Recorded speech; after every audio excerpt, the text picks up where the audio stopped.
በክርስቶስ ስም ሰላም እላችኋለሁ። እንደምን ሰነበታችሁ?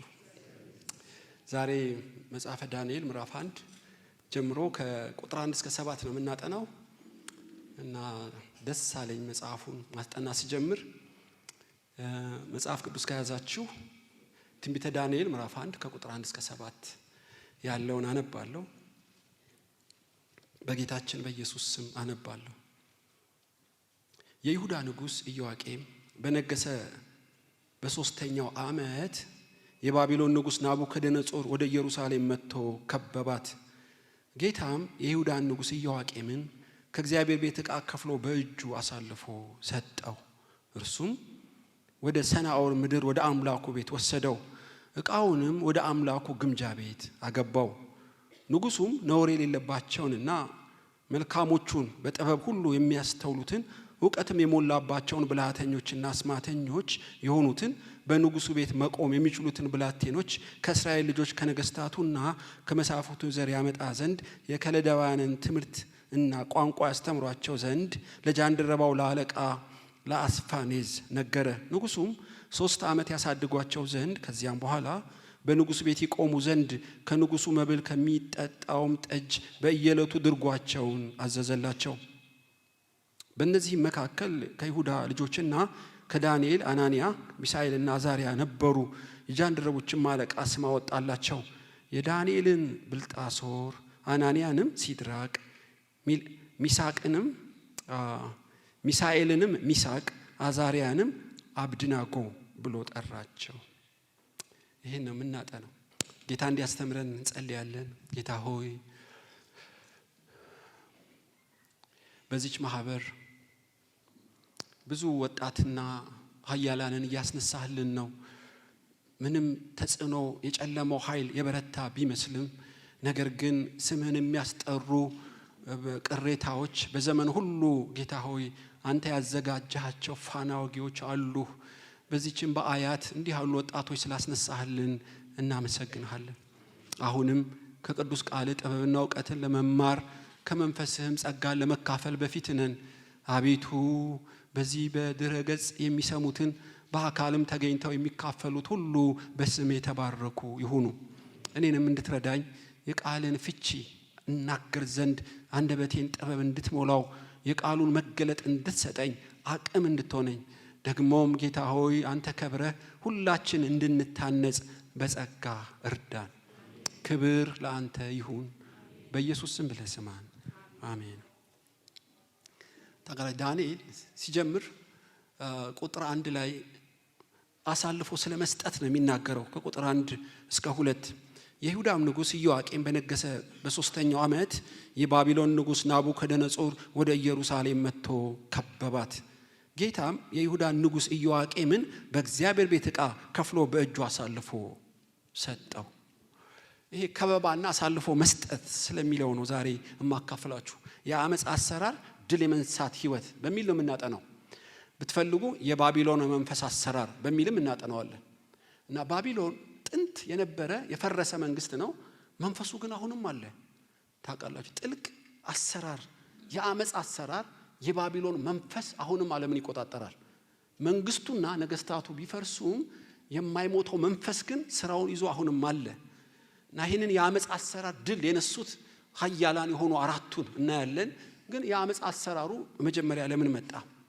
ምዕራፍ 1 ቁጥር 1 እስከ 2 ስታዩ እግዚአብሔር አሳልፎ ሰጣቸውና በእጁ አሳልፎ ሰጣቸው የሚል ቃል ታያላችሁ።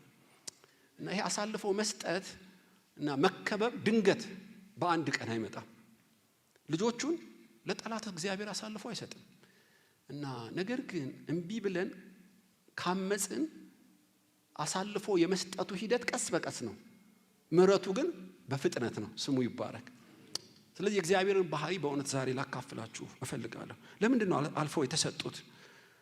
እና ባቢሎን ለምን ከበባት? ንዋያተ ቅድሳቱ በመንፈስ ቅዱስ በመነዳት ሰለሞን የሰራው ደግሞም እግዚአብሔር ያዘዘው ንዋያተ ቅድሳቱ ላልተገረዙ ጣዖት ለሚያመልኩ አልፈው ተሰጡ። ቤተ መቅደስ ውስጥ እንደፈለገ መዛግቱን ይወስድ ዘንድ የነገስታትና መሳፍንቱን ያግዛቸው ዘንድ እግዚአብሔር አሳልፎ ሰጣቸው። ለምን? የመረጣቸውን የቀደሳቸውን ዋጋ የከፈለላቸውን ለአሕዛብ መላገጫ እንዴት ይሰጣል? ያለ ምክንያት አይደለም።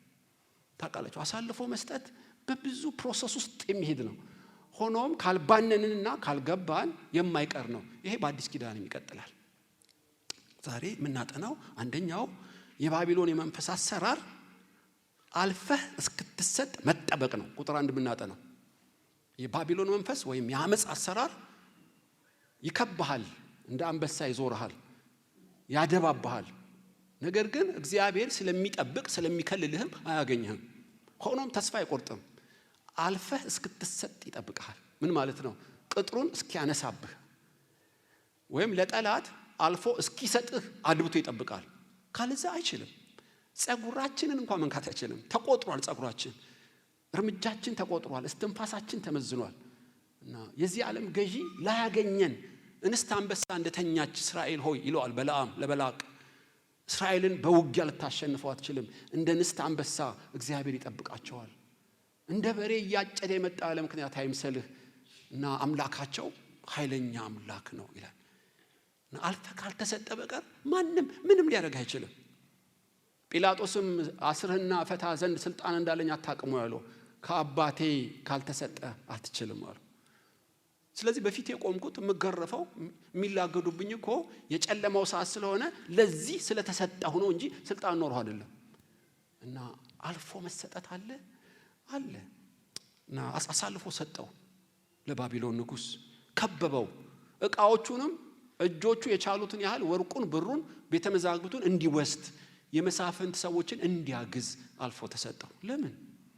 ትንሽ እንደ ወፍ በረር ይሄንን ከሕዝቅያስ ጀምሮ ላካፍላችሁ። ነገሩ የጀመረው ከዛ ነው። ሕዝቅያስ ንጉሱ በ25 ዓመቱ ነው የነገሰው። ለ29 ዓመት ነው የነገሰው እና በ54 ዓመቱ ነው የሞተው ታውቃላችሁ። እና መስገጃዎች፣ አጸዶች ቆረጠ፣ አጠፋ፣ ከእግዚአብሔር ጋር ተጣበቀ።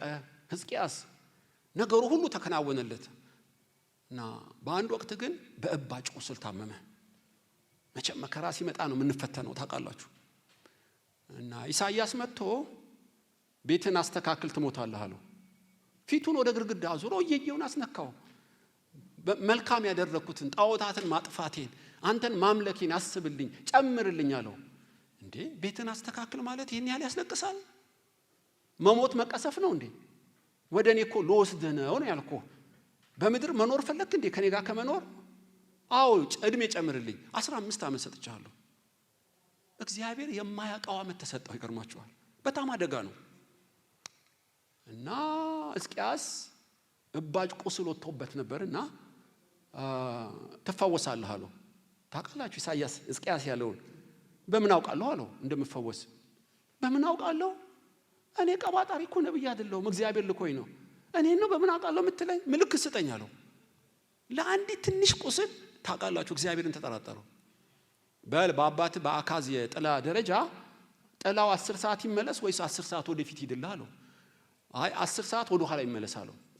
ኢሳይያስም ጮኸ። 10 ሰዓት ምድር መዞሯን አቆመች ማለት ነው። ተአምር እኮ ነው። ለእግዚአብሔር ግን የሚሳነው የለም። እና የበለስ አምጡልኝ አለ። ቁስሉ ላይ ሲያደርግለት ዳነ። 10 ከመቀባጠር እኮ መዳን አለመዳኑን ትንሽ ቢታገስ ያየዋል በሰውነቱ። የ1 ዓመት የ10 ዓመት ትንቢት አይደለም የተነገረው።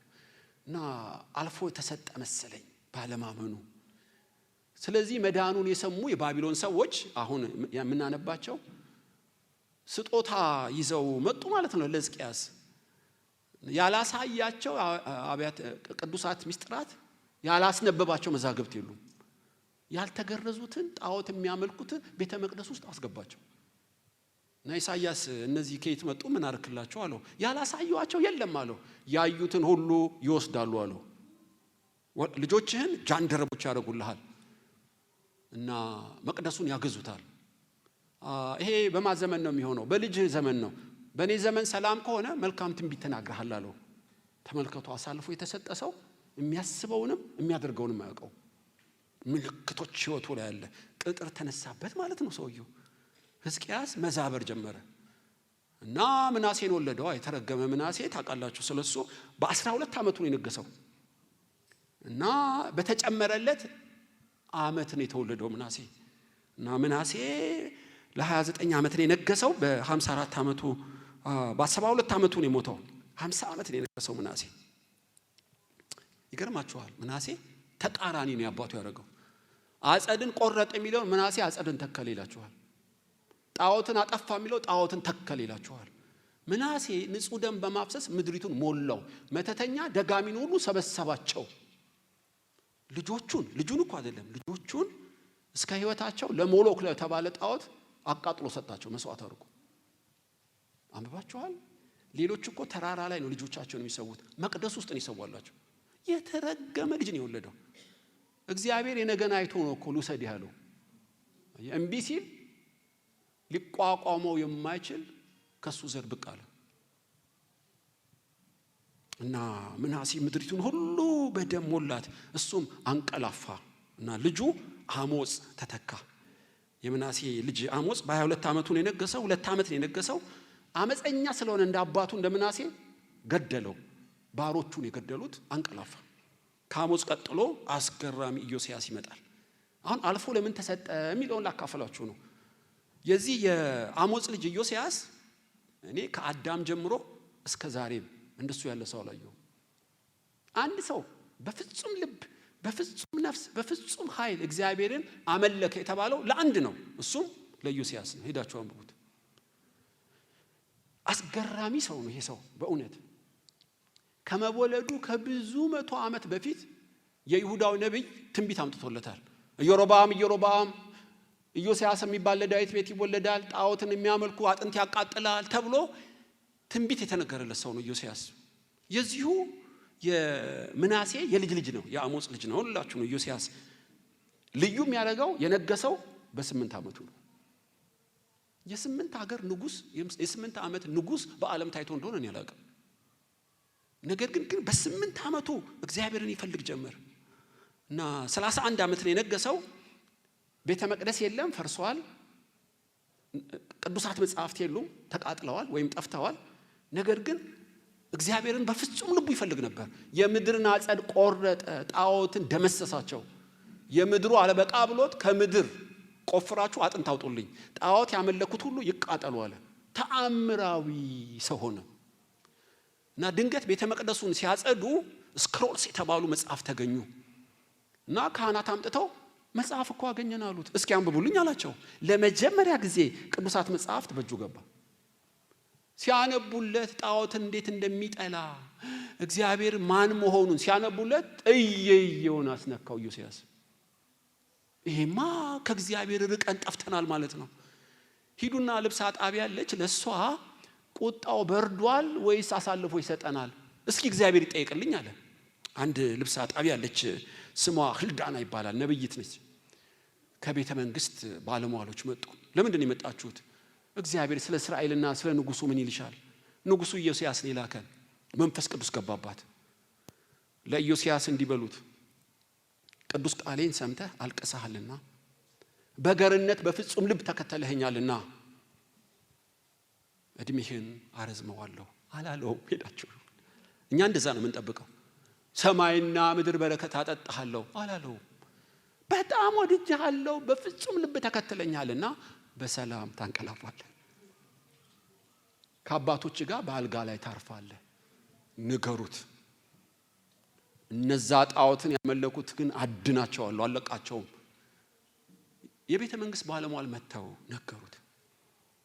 ኢዮስያስ ጨመረበት ተአምራቱን። ፋሲካን አዘጋጀ።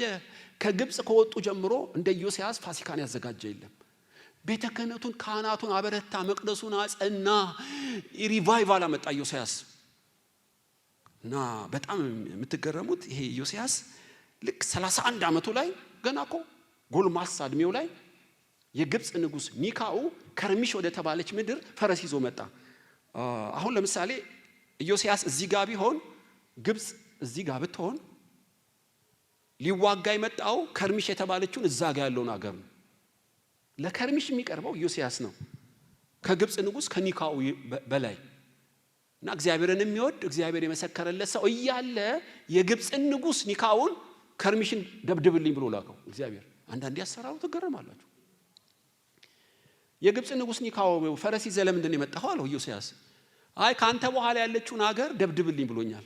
ካንተ ጋር እኔ ጉዳይ የለኝም እንዳትነካኝ፣ ከኔ ጋር ያለው እግዚአብሔር እንዳያጠፋ እንዳትነካኝ አለው። ኢዮስያስ ተጠራጠረው። እኔ ቅርብ እያለሁ፣ እኔ ጻድቁ እያለሁ፣ እኔ ማመልከው እያለሁ ጣዖት የምታመልክ አንተን እንዴት ይልካል አለው። እኔ አላቅም አሰራሩ፣ ነገር ግን አምላክ እግዚአብሔር ነው ይላከኝ።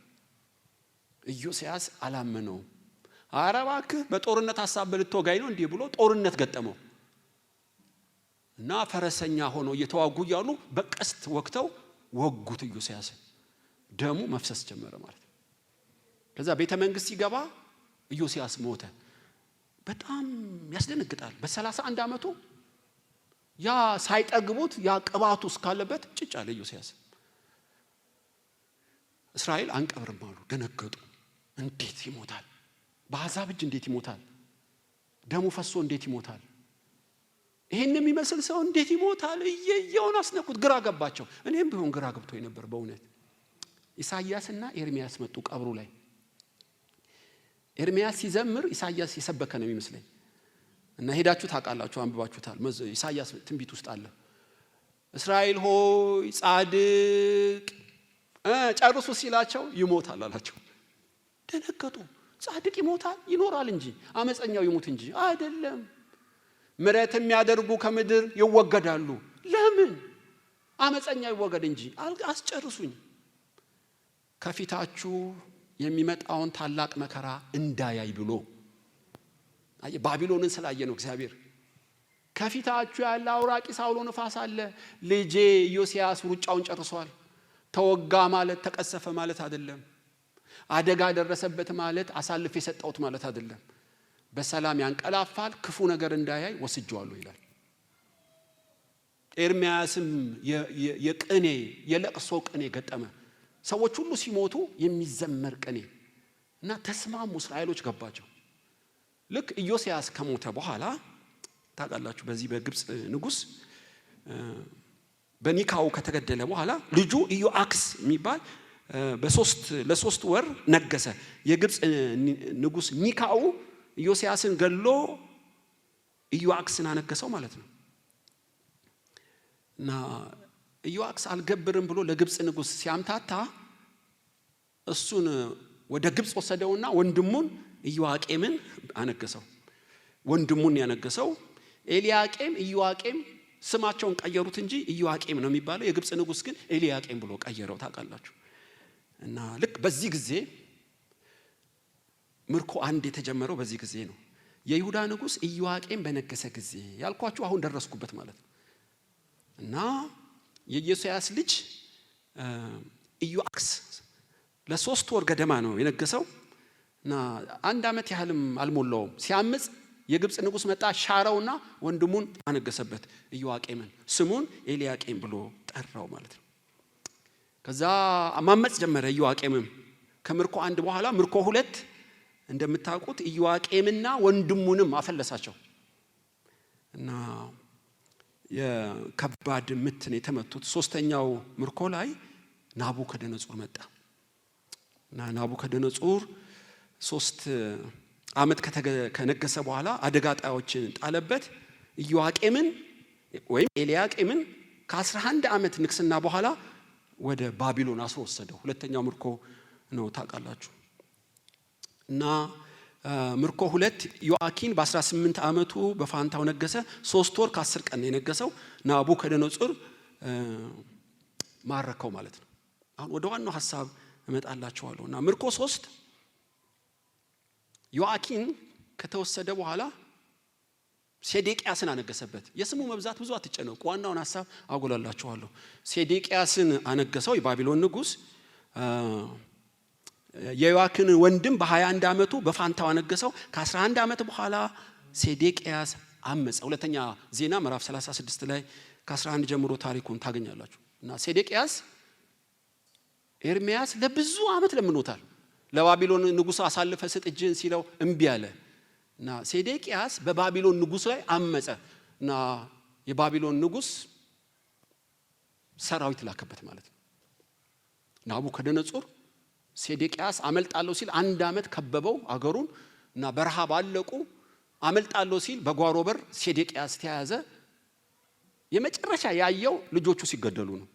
ልጆቹን ፊቱ ገደሉለት። ከዛ አይኑን አወጡት እና በሽቦ በገመድ አስረው በዛንጅር እየጎተቱ ወደ ባቢሎን ወሰዱት ማለት ነው። ሴዴቅያስ የሶስተኛው ምርኮ ከባድ ነው እና አልፈው ተሰጡ ማለት ነው ለባቢሎን ንጉስ ለናቡከደነጾር።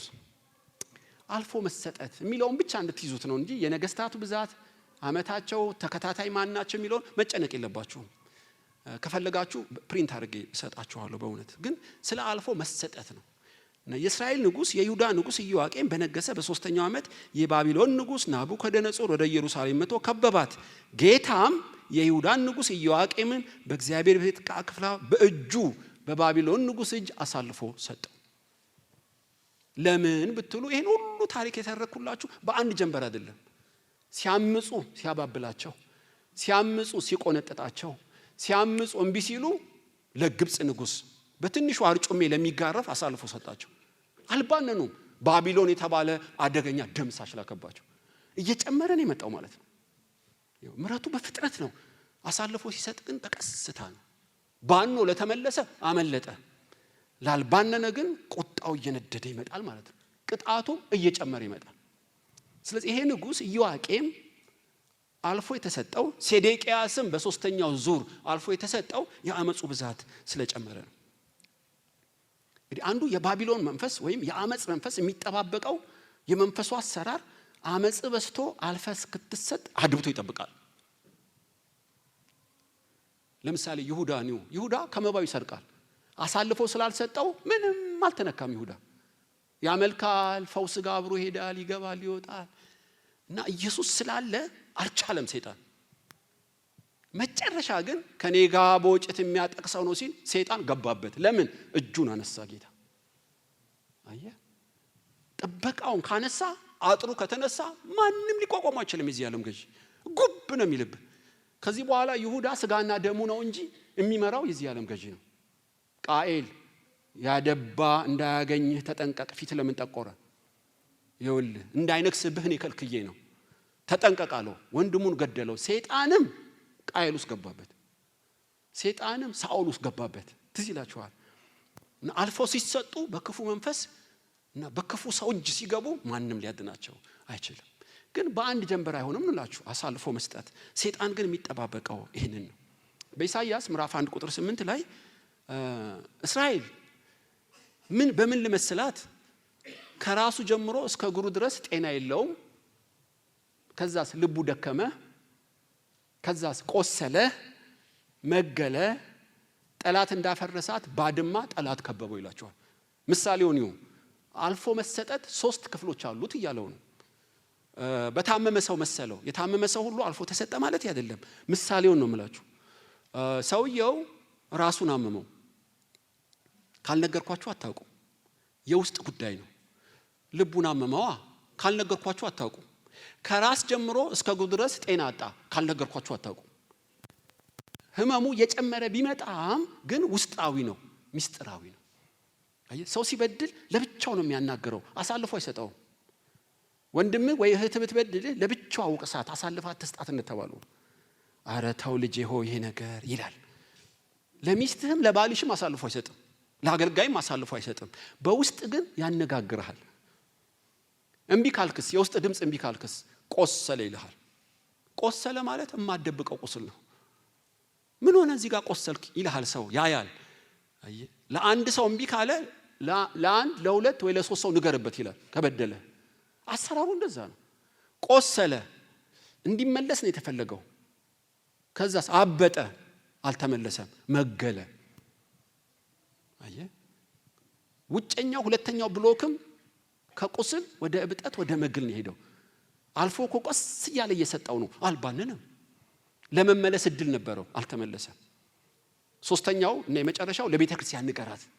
ለብቻ ንገረው፣ 2-3 ሰው ይዘው ንገረው፣ ለቤተ ክርስቲያን ንገራት። የመጨረሻው አውቶሪቲ ነው፣ እንደ አረመኔና ቀራጭ ሊሆን እና ሶስተኛው ጠላት እንደከበበው አልፎ እንደተሰጠ ሆነ። እግዚአብሔር ዘርን ባያስቀርልን እንደ ሶዶም ጎሞራ በጠፋን ይላል። የአልፎ መሰጠት ሂደቶች እንደዚህ ቀስ በቀስ የተከፈሉ ናቸው። ንስሐ ለሚገቡ ብቻ የሚያመልጡት ነው። እና ምርኮም ቀስ በቀስ ነው፣ አልፎ መሰጠቱም ቀስ በቀስ ነው። ሴዴቅያስ ጋር ሲደርስ ቅጥሩ ፈረሰ ጠቅላላ። ነገር ግን የመጀመሪያው ከበባ በኢዮአቄም ነው። ትንሽ ንብረት ወሰደ። የመሳፍንትና የነገስታቱን ዘር ዳንኤል፣ ሚሳቅ፣ ይሳቅ፣ አብደናጎምን ወሰደ። ሙሉ ለሙሉ መቅደሱ አልተነካም፣ ሙሉ ለሙሉ አልተደመሰሰም። ትንሽ ነው አርጩም የመታቸው እንዲባንኑ ከጣዖት እንዲመለሱ ነበር። እምቢ ሲሉ ለሁለተኛ ጊዜ ማረካቸው። አሁንም ሲያምጹ ሶስተኛና ደምሳሽ ናቡከደነጾር ላከበት። በኢዮአቄም ዘመን እስራኤል ከምድረ ገጽ ጠፋች። ጠቅላላ ይዟቸው ሄደ። ታውቃላችሁ ያ ቤተ መቅደስ ብዙ ዋጋ የተከፈለበት ተደመሰሰ ማለት ነው። ስለዚህ ነው መጥምቁ ዮሐንስ ከሚመጣው ቁጣ ታመልጡ ዘንድ ንስሐ ግቡ፣ እናንተ የፉኝት ልጆች ከሚመጣው ቁጣ ታመልጡ ዘንድ ማን አመለከታችሁ? ንስሐ ግቡ፣ ንስሐ ግቡ። ዮሐንስ ኢየሱስም ሆሳዕና ብለው ሲዘምሩ ያለቅስ ነበር። ለምን? ቲቶ በ70 ዓመተ ምህረት እንደሚደመስሳት ያውቃል። የሚያስመልጣቸው ንስሐ ብቻ። እነሱ ግን አላወቁም፣ አመፀኞች ሆኑ። በተለይ ባልኳችሁ በሴዴቅያስ ዘመን በየጠዋቱ መልእክተኞች ይልክባቸው ነበር። ልቤን የነካው ሳጠና በሁለተኛ ዜና 36:11 ላይ ጊዜ የለም እንጂ ብታነቡ ትገረማላችሁ። በየቀኑ ነቢያትን ይልክላቸዋል። በነቢያቱ ያፌዙ ይሳለቁ ጀመር። መልእክት ይጽፍላቸዋል። ቀደዱት መልእክቱ። ኤርሚያስን በጥፊ ያጮሉታል። ይገርማቸዋል። አረ ባቢሎን ይመጣል ስለ እግዚአብሔር። ጭቃ ውስጥ ይጨምሩታል፣ እስር ቤት ይጨምሩታል፣ ቀንበር ያሸክሙታል። ስቃዩን አበሉት። በየማለዳው በነቢያቱ ያፌዙ ይሳለቁባቸው ጀመር ይላል። የመጨረሻውን እግዚአብሔር በቃ ነቢያትን ላከ። አልተቻለም።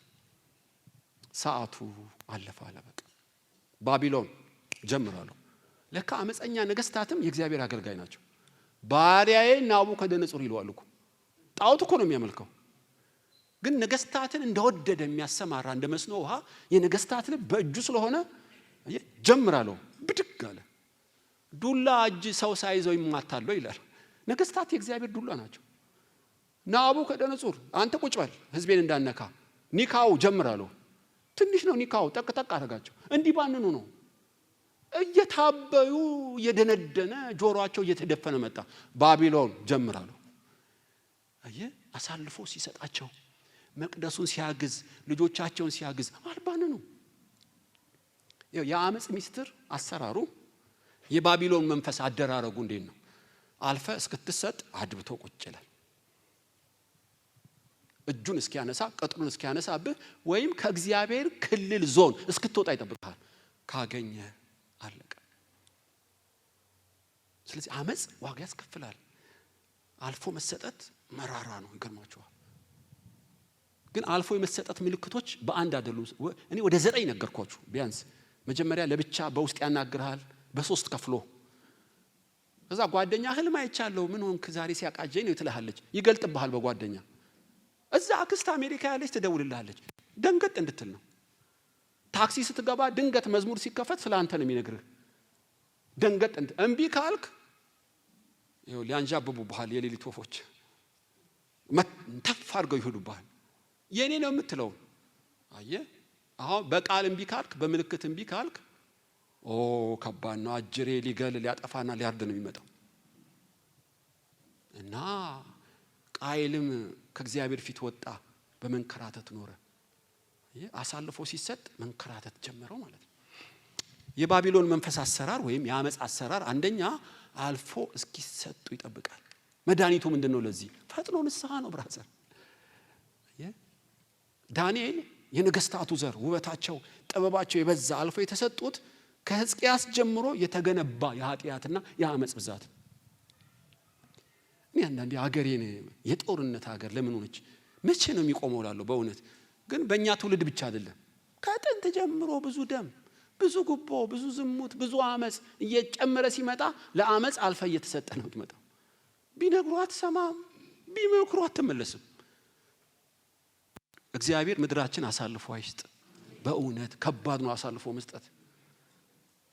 የባቢሎን ንጉስን የፈለጋ ታቆመም። ለምን? የላከው ራሱ እግዚአብሔር ነው። የክፉ አሰራር፣ የአመጽ አሰራር፣ የባቢሎን መንፈስ አድብቶ አልፈት እስክትሰጥ ይጠብቃል። እሺ አልፌ እንዳልሰጥ እንዳያገኘኝ ምን ላርግ? ቶሎ ንስሐ መግባት።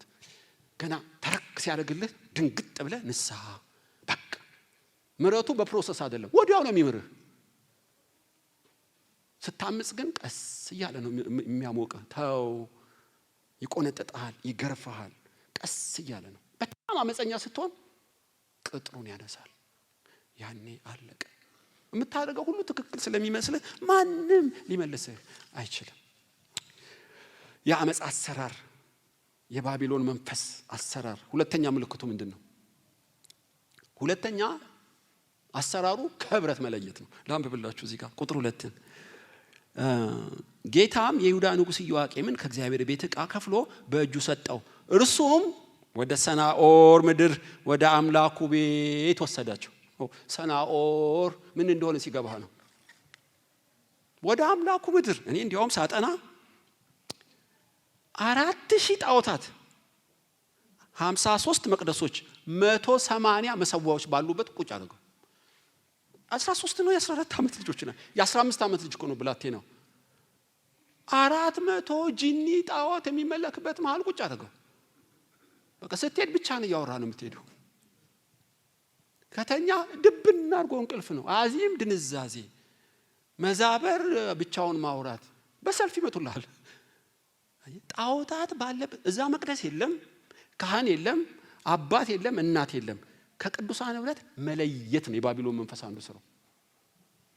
አንደኛው አልፈስ ክትሰጥ ይጠብቃል። ከተሰጠስ አንጠልጥሎ ወስዶ ከቅዱሳን ህብረት አርቆ ለብቻ ያስቀምጣል። የእስራኤልን ሰዎች እነ ዳንኤልም የወሰዳቸው ባቢሎን ያማረች ከተማ ይመስልሃል? 400 ጣዖት ያሉባት ምድር መሃል ቁጭ አደረጋቸው። ከቅዱሳን ህብረት መለየት። እንዲያውም 120 ሀገር ነው የሚገዛው ባቢሎን ንጉስ። ከእያንዳንዱ ሀገር 4 ሰው ነው የተመለመለው። እነ ዳንኤል 4 ናቸው። ለምሳሌ ዳንኤል፣ ሚሳቅ፣ ይሳቅ፣ አብደናጎ ከ120 ሀገር አባዙት። ሳባዛው 480 መተተኛ ባለበት ነው የገቡት። ከአራቱ በቀር ጠቅላላ ቃላተኞች፣ ኮከብ ቆጣሪ፣ ደጋሚዎች ናቸው። ከዓለም ሁሉ የተሰበሰቡ እነሱ መሃል 4 ብቻ የተቀመጡት። አስበው እንዲህ ያለ ዩኒቨርሲቲ ብትገባ 480 ጣዖት የሚያመልክ የሂንዱ፣ የቡዲስት፣ የሩቅ የቻይና ሽንቱይዝም ምን ያሉበት ከገባ ሱሪና አውልቀ ነው የምትበረው። በእውነት ነው የምልህ። ያፈዟል፣ ያደነግዟል። ይሄ አዚም፣ መደንዘዝ፣ መደበት የተባሉት መንከራተት፣ ለብቻ ማውራት፣ መፍዘዝ፣ መደንገዝ ልበቀጥሉት በሰልፍ ይመጣልሃል። እያንዳንዱ መንፈስ ለዚህ ኤክስፐርት ነው። 4ቱ ብቻ። አሁን እኮ የምንነቃቃው ይሄው አንዱ በመዝሙር እነ ሞቲ በመዝሙር ያነቃቃሃል። እነ ጸግሽ ቄሱ በጸሎት ይረዱሃል። አብረ ተጋግዘን ያለ ነው። ለብቻ ሁን እዚህ መቶ ቁጭ ነው የሚልብህ። ከቅዱሳን ይለይሃል። ታርጌት ውስጥ ተገባለታለህ። የሚያግዝ የሚታደግም የለም። እነዚህ 15 ዓመት ገና ብላቴኖች ከቤተ መቅደስና ካህናት ከወላጆች አርቀው በጠንቋይ መተተኛ መሃል ቁጭ አድርገው የባቢሎን መንፈስ የአመጽ አሰራር። ሁለተኛው በባቢሎን ውስጥ ባይብል ስተዲ አይፈቀድም። መዘመር፣ መስበክ ብጥርሶ የለም። አየህ፣ ለ3 ዓመት የጣዖት ምግብ እየተሰጠ ባህልና ቋንቋውን ረስተህ ከለዳዊ የማድረግ ሲስተም ነው ያለው። መጾም፣ መንበርከክ ብጥርሶ ብታረጋ አለቀልህ። ሲስተሙ አይፈቅድም።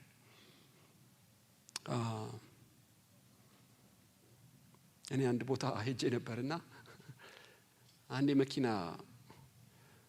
ስነዳ ከብዙ ጊዜ በኋላ ትኬት መጣልኝ። ይሄ ሁሉ ተቀጣው ስለ አሁን ገና ሲስተም ውስጥ ገባሁ። ሲስተም የሚባል ጅን ያለ ያገኛል። በቃ መስመር ላይ ጠብቆ ያገኛል። እኔ እንደ ኢትዮጵያ ይመስለኝ ነበር ሁሉ አይደለም። አንተ ትላንት ኢትዮጵያ ውስጥ እንዲህ ነበርክ። አሁን እኮ ያለ ቀበቶ ሱሪ የወደቀ እኔ ራሱ ተሳቀው ምን ሆነ? አይ ሲስተሙ እንዲህ ነው አለኝ። እዚህ በቃ እንደዚህ ያዝረከርካቸዋል። ገርማቸው ደና የነበረው ጎንጉኖ፣ ደና የነበረው ሎቲ አርጎ ምንድን ሲስተሙ ነው ብራዘር። ኢትዮጵያ እንዳለ አታስብ ይለኛል። ሲስተም የሚባል የባቢሎን መንፈስ በኢየሱስ ስም ይወጋ። ሲስተሙ ምንድነው? ከቅዱሳን ያርቃል። እኔ አልፈርድባቸውም እኮ ቄስ አንተ የምትለው እኮ ትክክል ነው። በኢትዮጵያ አእምሮ እኮ ነው የምትናገረው። ጠቅላላ ዙሪያዬን ተመልከት። እኔ ብቻዬን የተለየው ከሆንኩ እንዴት ልኑር? መመሳሰል ግድ ነው አለኝ። አንተ ወደ ሀገርህ እኮ ሰብካ ሂደቴን ነው። እኔ እኮ እነሱ ጋር ነው የምኖረው። ካልመሰልኳቸው ይገሉኛል እነሱ ራሱ። ወልጄ መሰለ እንደ መመሳሰለው አለኝ። በእውነት እላችኋለሁ እንባዬ መጣ። ከቅዱሳን ርቀው ጣዖት በሚያመልኩ መሃል እነ ዳንኤልን ቁጭ አድርጓቸው። ቢገልህ እኮ ጽድቅ ነው፣ አይገልህም። ብዙ ጣዖት ባለበት ከቅዱሳን ብቻ ርቆ ያስቀምጣል። በዚህ ስትል ሐሺሻም ነው፣ በዚህ ጫት የሚቅም ነው፣ በዚህ ዘፈን ነው፣ በዚህ ፖርኖግራፊ ነው። ይከቡሃል። የሚያግዝ ከሌለ አደጋለሁ። ከቅዱሳን ዩኒቨርሲቲ ሲገቡ እኮ የሚያገኛቸው ለዚህ ነው። ወላጅ እናት የለች፣ ማየ የለች፣ አባዬ ከብዙ ወጣቶች መሃል ቁጭ ያደርጓቸዋል። ኢትዮጵያስ የተሻለ ነው። ወደ ውጭ ሲላኩ የባሰ ነው። ከህንድ ይመጣል፣ ከቻይና ይመጣል። ቋንቋ ባህሉ ድብልቅልቅልቅ ይባቸዋል። እነ ዳንኤል እንደዚህ ባለ እሳት ምጣድ ውስጥ ነው የተላኩት። 180 መሰዊያ፣ 400 ጣዖት፣ ስም ያለው ጣዖት።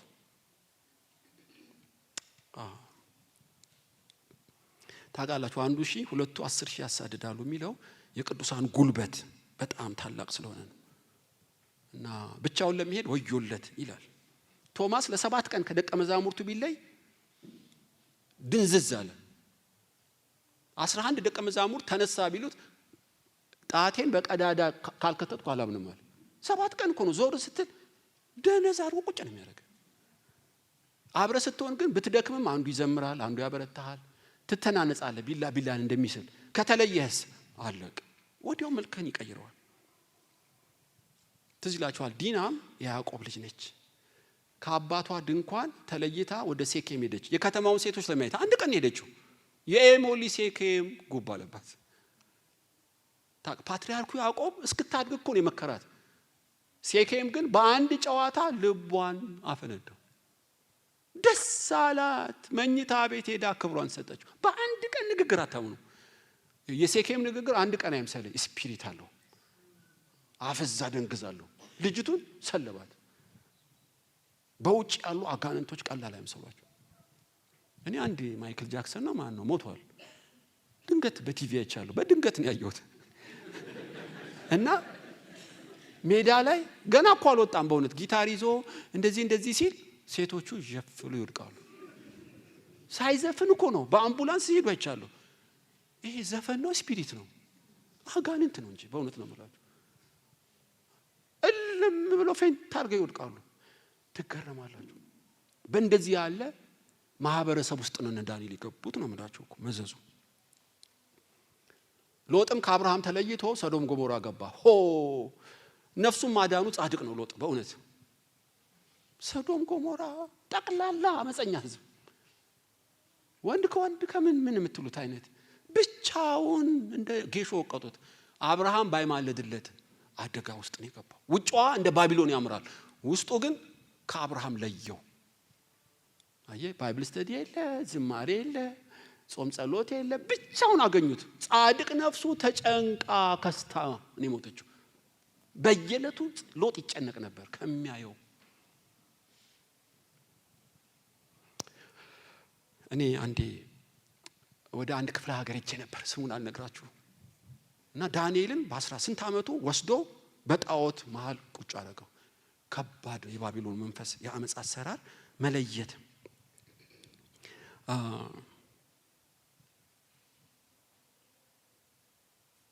ዳንኤል የሚገርም ነው። እኔ ምን አይነት አባትና እናት በዚህ በ15 ዓመቱ ምን እንደተከሉበት ነው ያላቀ። በዚህ ሁሉ አውራቂ ሳለው ንፋስ ውስጥ ዳንኤል ግን በቀን 3 ጊዜ ይጸልይ ነበር። ታምር ነው። በባቢሎን ቢኖርም ባቢሎን ውስጥ ሊገባ አልቻለም። እንደ ጨውና እንደ ብርሃን የ120 አገር አጋንንቶችን እየደመሰሰ ድል እያበራ ከኢየሱስ ፍቅር ማን ይለየናል ይላል። አንድ ዳንኤል ብቻውን ይገርማቸዋል ከ3 ጓደኞቹ ጋር ያህዌን ማስተዋወቅ ጀመረ። ቃላተኞችና ጠንቋዎችን ያርበተበታቸው ጀመረ። በዓለም ካለው በእኛ ያለው ይበልጣል። ሃሌሉያ። ዳንኤል ነገር ግን ሲስተሙን ነው የምነግራችሁ። አልፈው እስኪሰጡ ጠበቁ። ዳንኤል አልፎ ከተሰጡ ሰዎች ጋር የተጋዘው። ትንሽ እኮ የተቀደሰ ጾም ጸሎት የሚያበዛ ቢሆን ትተጋገዛለህ። ጠቅላላ አልፎ የተሰጠ አመፀኛ አባቶቹ ጠቅላላ ጣዖት ያመለኩ ናቸው። አብሮት ያሉት በሙሉ አልፈው የተሰጡ ናቸው። ከዛስ ከቅዱሳን ራቀ፣ ከአገሩ ከመቅደስ ራቀ። ሶስተኛው የአመጽ አሰራር የባቢሎን መንፈስ አሰራር አእምሮን መቀየር ነው። ተመልከቱ አእምሮ እንዴት እንደቀየረ ከቁጥር 3 እስከ 5 ላንብብ። ምን ይላል? ንጉሱም ናቡከደነጾር ነውር የሌለባቸውንና መልካሞቹን በጥበብ ሁሉ የሚያስተውሉትን ዕውቀት የሞላባቸውን ብላተኞችን አስተዋዮች የሆኑትን በንጉሱ ቤት መቆም የሚችሉትን ብላቴኖች ከእስራኤል ልጆች ከነገስታቱ መሳፍንት ዘር ያመጣ ዘንድ የከለዳውያን ትምህርት ቋንቋም ያስተምራቸው ዘንድ ለጃንደረባው አለቃ ለአስፋኔዝ ነገረው። ሁለተኛ አእምሮ መቀየር ነው።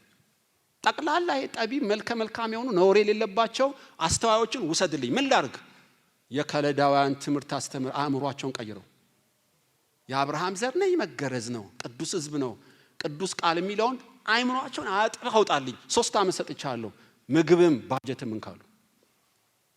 ቀላል አይምሰል የባቢሎን መንፈስ የአመጽ አሰራር። ሶስተኛ ታርጌቱ አእምሮን መቀየር ነው። ከለዳዊ ማድረግ ነው። ዕብራዊነትን አጥቦ ማውጣት። ትምህርት እንዴት ከባድ ነው። በ3 ዓመት ተከታታይ ትምህርት እንደሚለወጡ ገብቶታል ጃንደረባው። ይሄ ሆምወርክ ከንጉሱ ናቡከደነጾር ተሰጠው። የአስፋኔዝ መንፈስ ቀላል አይምሰልህ፣ አይገርፍህም፣ አእምሮን ይቀይረዋል። በቃ ናዚ አይሁዶችን የጨፈጨፈው ጠቅላላ ንጹህ ዘር የኛ ዘር ብቻ ነው ብሎ ጠቅላላ ሳመናቸው ጀርመኖች። ደጋግሞ ሲሰብክ እኛንን እውነተኛ ዘር ይሄኛውን በሙሉ እንደምሰሰው አሉ። አእምሯቸውን ጠቅላላ ቀይረው አታሙ። ደርግ በእኛም ዘመን ከሁሉ በላይ አብዮቱ ብሎ አብዛኛውን ህዝብ ቀይረው። ሌኒን ማርክስ እያለ በየቤቱ አመጣለን። አንዳንድ ሀያላን ሁሉ እጃቸውን ሰጡ። እግዚአብሔር የለም ተፈጥሮ በእጃችን ነው። ለምን? ካድሬዎች እሳት የላሱ ከረባት አስረው ሰማያዊ ልብስ ለብሰው ልብሱ ራሱ አረሰው ታታታታታታ እንዴ እስከ ዛሬ ተሸወደት እንዴ? የምን መስቀል ነው? ድርግም ማርክስ አንደኛ ሌኒን እያሉ ገቡበት። ትምህርት ቤት ውስጥ ፍልስፍና ገባበት እና የሰለጠኑ እኔ ነኝ ያሉ የመስሏቸው ደረታቸውን ነፉ። እግዚአብሔር የለም በሚል ኮርተው በአደባባይ ተናገሩ። አታሙ። እንዴት ብትሉ በትምህርት የማርክስን መጽሐፍ አንድ ሌሊት ምሽክ አድርጋ አንብብ ይለዋል። አእምሯቸው ተቀየረ። የአስፋኔዝ መንፈስ ባቢሎን የላከው ትምህርት ቤት አእምሮን መቀየር ነው። ታውቃላችሁ እኔ አንድ ሴት ልቤን ነክተዋለች። የት ላስተምር ልጄን አለችኝ። እንዴት? ገና ድክ ድክ እያለች ነው፣ አንደኛ ነው ሁለተኛ ኬጂ። ምን ብለው አስተምሯት አለችኝ ስትነግረኝ 71 ጾታ አለ። 71 እንደፈለግሽ ነው ማግባት መጣሽ ነው እከሌን ከከሊት እንደዚህ። እኔ ራሱ ሊገባኝ አልቻለም። ህፃን ልጄ የማየ ሳድግ ማንን ነው ማገባው አለችኝ። ካሪኩለሙ ቀየሩት። አታውቁ ወንድ ከወንድ ሴት ከሴት ኖርማል ሆኗል። ሌላ መጥቷል። እኔ ራሴ ማላውቀው እንዴት ከምን እንደሚያጋቡት አላውቁ። ወንድም ሴትም ማግባት የሚችል ለምሳሌ እያሉ በትምህርት አእምሮን ቀይረውት ሴት ሆኖ መጥቶ ጾታውን በሐኪም ቤት ነው ማለት ገና ያየችውለት የሞተች ሴትን ያውቃሉ። እናቱ ድብ አለች ሰው። አባትየውን አንዱ እጮኛዬን ላስተዋውቅህ ነው አሉ። እሰይ ልጅ አይኔን ባይኔ ላይ ነው ብሎ ድግስ አድርጎ ጠበቀው። ሲመጣ ወንድ ከወንድ ነው። እዛው ይው ብሎ ደቅ አእምሮን ቀየረው። በቃ አንዳንዱ ሴት ነው ወንድ ነው ግራ ነው የሚገባ አካሄዱ። ወንድም ይመስላል ሴትም ይመስላል። ድብልቅልቅ ያለ መጣ። ለምን? አእምሮአቸውን ቀየረው። በተለይ ህፃናት ላይ ይዘራሉ። በውጭ ያሉ ተጨንቀዋል ነው የምላችሁ በእውነት። የት ልጄን የት ላስተምር? እቤት የሚያስተምሩን ያውቃሉ። ለምን? ህፃናቱን በረዟቸው። ለካ የሰው አእምሮ ይቀየራል። የባቢሎን መንፈስ አሰራር፣ የአመጽ ልጅ አሰራር አእምሮን መቀየር እና የባቢሎን የከለዳውያን ዕውቀት ለ3 ዓመት አጥጣልኝ፣ ዕብራውያንን አውጣልኝ አሉ። አስፋኔዝን ለኔ ተወው አለው። ያው ኮርሱን አዘጋጀው። የኮከብ ቆጠራ መንፈስ እያለ የደጋሚ የተብታቢ መተኛ ትምህርት ነው የሚያስተምሯቸው። እና የቃላተኞች ደጋሚዎች ሁሉ ኮርስ አለው እያንዳንዱ። ዳንኤል አልማርም አላለም። ይገርማቸዋል። አንዱም ትምህርት ልቡ አልገባም። ያህዌ ብቻ እሱ ታላቅ ነው ይላቸዋል። ለነገስታቱ ይሟገታቸዋል። የሚሽር የሚሾም እሱ ነው። ሚስጥርን የሚገልጥ ሁሉ በሰማይ አለ። ያንተ አስተማሪና ኮርስ እንደሚለው አይደለም። ኢየሱስ ጌታ ነው። ሃሌሉያ! አስገራሚ ነው። አእምሯቸው ሊለውጡት አልቻሉ። አንሰግድም አንተ ላቆምከው ፍልስፍና፣ የምንሰግደው ለአንዱ ለእግዚአብሔር ነው። ይህን ሁሉ ዓመት ተምረህ የንጉስን መብል በልተጠጥተ አልሰግድም፣ አይምሮዬን ልትቀይሩ አትችልም። የባቢሎን መንፈስ ሶስተኛው አሰራር አልፈህ እስክትሰጥ መጠበቅ፣ ከቅዱሳን ማራቅ ብቻ ሳይሆን አእምሮህን መቀየር ነው። አራተኛው ነው ያደረገው። አራተኛ የመጨረሻው ኮምፕሊትሊ ማንነትን መቀየር ነው። ይህንን የተጠቀመው በምዕራፍ 1 ቁጥር 6 ላይ ነው።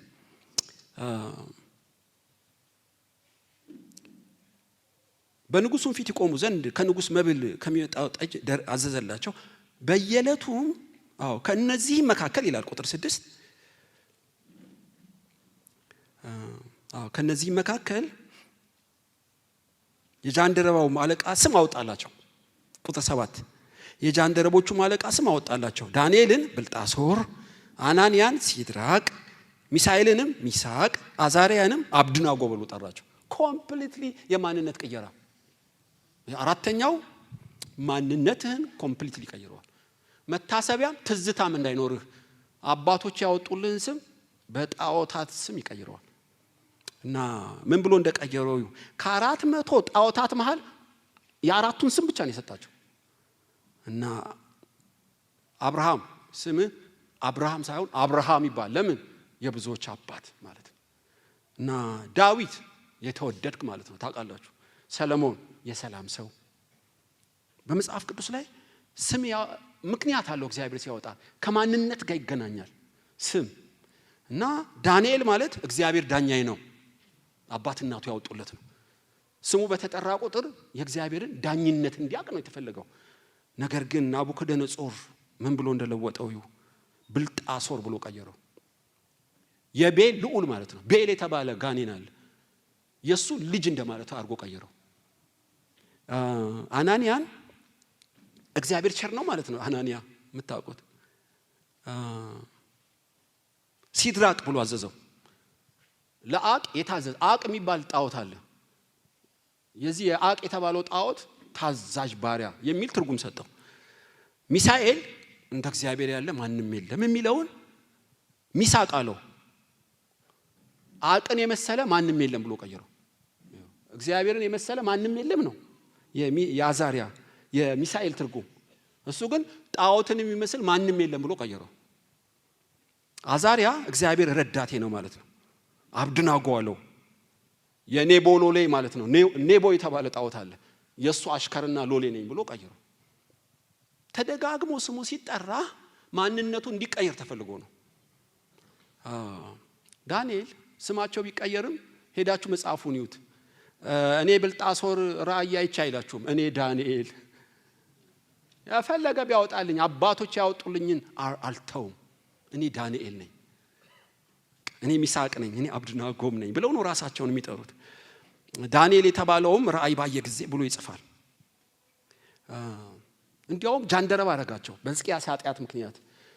ወደፊት ልጅ እንዳይወልዱ ተስፋ እንደሌላቸው ቆርጦ ሞራላቸውን ለመግደል ነው ጃንደረባ ያደረጋቸው።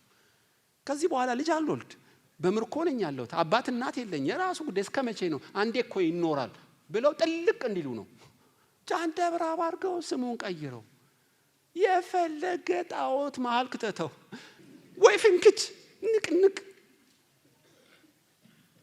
ምን አድርገው ተከሉባቸው ያህዌን ውስጣቸው። እገረማለሁ። መታሰቢያን ትዝታን ሁሉ ማጥፋት፣ ቅሬታ እንዳይኖራቸው መደምሰስ። አንዳንድ ነገር ስታዩ ትዝ ይላችኋል ወደ ኋላ። እነ ዳንኤል ወደ ኋላ የሚመልሳቸው ስማቸው እንደሆነ ታውቆ የጣዖት ስም ገጠሙላቸው።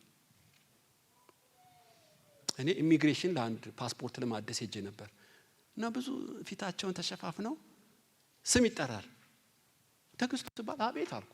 ችግር የለው እከሌ ተባለች አንዷ ከጎኔ እኮ ነች። ምንም አረ እከሌ ምንም ለካ ስሟን ቀይሯ ነው ወይ ያለች። በኋላ እስከዛሬ አረሳው እኔ ነኝ እንዴ ያለች። ስምሽን አታውቂም እንዴ? አይ በሚሄድበት ሀገር እንዲቀበሉኝ ስሜን ቀይሬው ረስቼው ነው አለች። አይ ስሜ መቀየር መንፈስ የተወጋ ይሁን። በእውነት ቀላል አይምሰል፣ ማንነትን ይቀይረዋል። እና የሚያወጡላቸው ስሞች እንደዛ ነው። ዳንኤል ግን እኔ ዳንኤል እግዚአብሔር ፈራጅ ነው የሚል ስም ያለኝ ንጉስ ናቡከደነጾር እኔ ዳንኤል ይለዋል። ሆን ብሎ ነው። አባቶች ያወጡልኝን ማንነቴን አልተው። ስም ብትቀይርልኝም ከሀገሬ ብታርቀኝም በመተተኛ መሃል ብታስቀምጠኝም እግዚአብሔር እርሱ እግዚአብሔር ነው። ድንቅ ነው ወገኖች። የባቢሎን መንፈስ የአመጽ መንፈስ አሰራሩ ምንድነው? አልፈስ ክትሰጥ አድብቶ መጠበቅ፣ ከህብረት ማራቅ፣ አእምሮን መቀየር፣ ከዛስ ጠቅላላ ማንነትን መቀየር ኮምፕሊትሊ። ነገር ግን እነዚህ ሶስት ኃያላን በ15 ዓመታቸው ዳንኤልና ጓደኞቹ ንጉሥ ሆይ ምግብ ነው ማባቢያ ምግብህን ለጣዖት የተሰዋ ነው አንበላም። ለምን? ሸኮኖ ያልተሰነጠቀ ማያመሰኳ እንዳንበላ ታዘናል። ለጣዖት የተሰዋ ምግብህን አንበላም፣ ጥራጥሬ ይሻለናል። ይሄ ሁሉ የአይን አምሮት፣ የሥጋ ፍላጎት፣ የነፍስ ትምክህት ብዙን የዘረርኩበት ይሄ ሚሳኤል እነሱ ላይ አይሰራም፣ እኛ ላይ አይሰራም። ብራዘር በአይን አምሮት አልመራም፣ በሥጋ ፍላጎት አልመራም፣ በነፍስ ትምክህት አልመራም። መብሉ አያምረኝም፣ የንጉስ ባለሟል ለመሆን ስልጣን አያጓጓኝም፣ የሥጋ ፍላጎትና ትምክህትም የለኝም። ኢየሱስን በሶስቱን የፈተነው ድንጋዩን ዳቦ አርግ፣ ዓለምን እሰጥሃለሁ፣ እስኪ ከፎቅ ወርውር። ሔዋንንም የፈተናት በሶስቱ ነው። ፍሬውን አየች፣ እንደ እግዚአብሔር ለመሆን ፈለገች፣ ጎመጀች፣ በላች። ዳንኤልስ አልበላም። ምን ታመጣለህ? አቤት ድንቅ ነው። ጨውነቱን ሊቀይሩት አልቻሉም።